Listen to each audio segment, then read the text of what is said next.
Stock market में दो तरह के लोग होते हैं। एक वो जो निफ्टी 50 के पीछे भागते हैं, सेफ, स्टेडी लेकिन स्लो, और दूसरे वो जो नेक्स्ट इन्फोसिस या नेक्स्ट पेज इंडस्ट्रीज ढूंढने के लिए कोयले के ढेर में हीरे तलाशते हैं। इन हिडन जेम्स को ढूंढने का एक ही किंग है, आशीष कचोलिया। लोग उन्हें स्मॉल कैप हंटर कहते हैं, लेकिन उनका असली हुनर सिर्फ स्टॉक ढूंढना नहीं है। उनका असली हुनर है कन्विक्शन। जब एक स्टॉक 20% गिरता है तो रिटेल इन्वेस्टर डर के मारे बेच देते हैं, लेकिन आशीष कचोलिया वहां और क्वांटिटी ऐड करते हैं।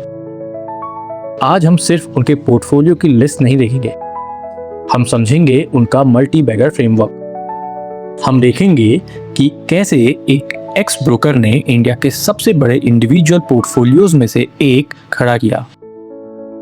This is the Warren Buffett way of understanding Ashish Kacholia. Ashish Kacholia की जर्नी शुरू हुई 1990s में। उन्होंने प्राइम सिक्योरिटीज जैसी बड़ी फर्म्स में काम किया। ये जानना जरूरी क्यों है? क्योंकि वहां उन्होंने मार्केट का माइक्रो स्ट्रक्चर समझा। उन्होंने देखा कि कैसे बड़े इंस्टीट्यूशनल प्लेयर्स सोचते हैं, लेकिन उनका दिमाग बफे और मंगर की तरह बिजनेस ओनरशिप की तरह झुका हुआ था। 2003 में उन्होंने अपनी खुद की फर्म लकी सिक्योरिटीज शुरू की। उन्होंने रियलाइज किया कि अगर आपको एक्सेप्शनल वेल्थ बनाना है तो आपको उन कंपनीज में इन्वेस्ट करना होगा जो अभी माइक्रो कैप्स हैं, लेकिन जिनमें लार्ज कैप बनने का पोटेंशियल है। आशीष जी की लाइफ बहुत प्राइवेट है। वो मीडिया से दूर रहते हैं, बिल्कुल एक स्नाइपर की तरह। उनका पूरा फोकस सिर्फ एक चीज पर होता है, the annual report. Warren Buffett कहते हैं, I try to buy stock in businesses that are so wonderful that an idiot can run them. लेकिन आशीष कचोलिया का स्टाइल थोड़ा अलग है। वो कॉम्प्लेक्सिटी से नहीं डरते। The specialty chemical and manufacturing edge. Ashish ji को उन सेक्टर्स से प्यार है जहां इंडिया का स्ट्रक्चरल एडवांटेज हो। वो ऐसी कंपनीज ढूंढते हैं जो किसी बहुत ही स्पेशलाइज्ड नीश में लीडर हों। एग्जाम्पल, अगर कोई कंपनी ऐसी गैस बनाती है जो सिर्फ 2 इंडस्ट्रीज में यूज होती है और कोई और उसे नहीं बना सकता, तो वहां आशीष कचोलिया की एंट्री होती है। He looks for 3 things in a business. First, scalability. क्या ये कंपनी 100 करोड़ से 2000 करोड़ की बन सकती है? Second, pricing power. क्या इनके पास कोई ऐसा फॉर्मूला या टेक्नोलॉजी है जिसे कंपटीटर्स कॉपी नहीं कर सकते? Third, visibility of earnings. अगले 3 से 5 साल तक प्रॉफिट कहां से आएगा? क्या ये साफ दिख रहा है? वो स्टोरी पर नहीं, एग्जीक्यूशन पर बैठ करते हैं। वो तब तक वेट करते हैं जब तक कंपनी अपने फील्ड में डोमिनेंस ना दिखा दे। स्मॉल कैप इन्वेस्टिंग में सबसे बड़ा रिस्क होता है मैनेजमेंट फ्रॉड्स।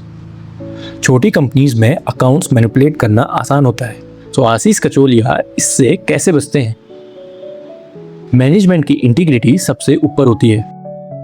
कचोलिया जी प्रमोटर्स का ट्रैक रिकॉर्ड और उनका कैपिटल एलोकेशन चेक करते हैं। वो ऐसे प्रमोटर्स को पसंद करते हैं जो एग्रेसिव हों लेकिन कनिंग नहीं। वो देखते हैं कि क्या मैनेजमेंट प्रॉफिट्स को बिजनेस में वापस लगा रहा है, रीइन्वेस्ट कर रहा है, या फिर फालतू की लाइफस्टाइल पर खर्च कर रहा है। उनका एक सिंपल रूल है, invest in the jockey not just the horse. घोड़े से ज्यादा घुड़सवार पर भरोसा रख। अगर प्रमोटर विजनरी है तो वो मुश्किल वक्त में भी कंपनी को निकाल लेगा। अब बात करते हैं नंबर्स की। आशीष कचोलिया कोई डीप वैल्यू इन्वेस्टर नहीं है जो सिर्फ सस्ता स्टॉक ढूंढते हो। वो guard, growth at a reasonable price investor है। उनकी financial checklist high ROE and ROC। अगर कंपनी 20% से कम का रिटर्न ऑन कैपिटल जनरेट कर रही है तो वो उनकी लिस्ट में नहीं आएगी। उन्हें कैपिटल एफिशिएंट बिजनेसेस पसंद है। लो डेट। स्मॉल कैप कंपनीज के डूबने का सबसे बड़ा कारण होता है interest burden. Ashish ji debt free या बहुत कम डेट वाली कंपनीज को प्रेफर करते हैं। ऑपरेटिंग लेवरेज, वो ऐसी कंपनीज ढूंढते हैं जहां सेल्स 20% बढ़े लेकिन प्रॉफिट 40% बढ़ जाए।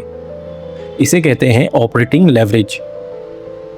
जब फैक्ट्री की कैपेसिटी यूटिलाइज होने लगती है तो मार्जिन्स तेजी से बढ़ते हैं। उनका दिमाग हमेशा फ्री कैश फ्लो पर होता है। अगर कंपनी प्रॉफिट तो दिखा रही है पर बैंक में कैश नहीं आ रहा तो वो तुरंत एग्जिट का बटन दबा देते हैं।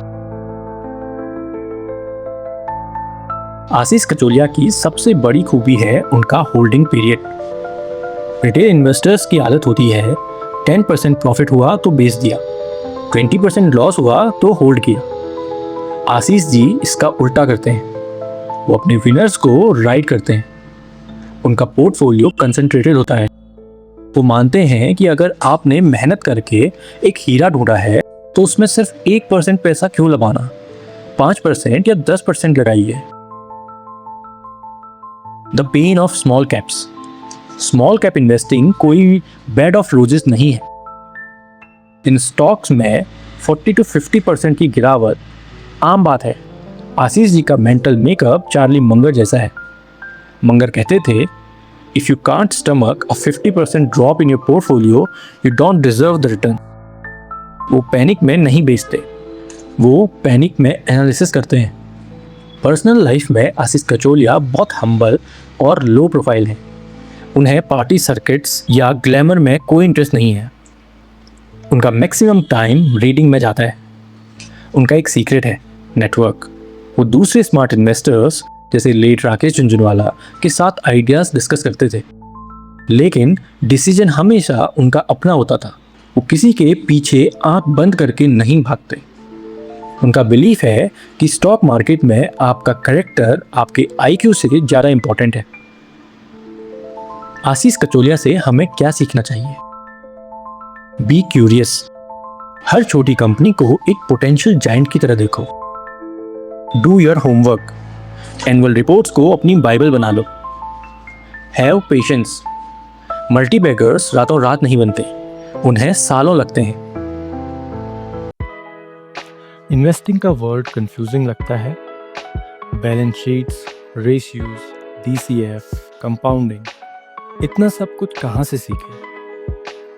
यही प्रॉब्लम सॉल्व करने के लिए हमने बनाया है इंट्रिंसिक IQ, एक AI पावर्ड स्टॉक स्क्रीनर और लर्निंग प्लेटफॉर्म, खास रिटेल इन्वेस्टर्स और वर्किंग प्रोफेशनल्स के लिए।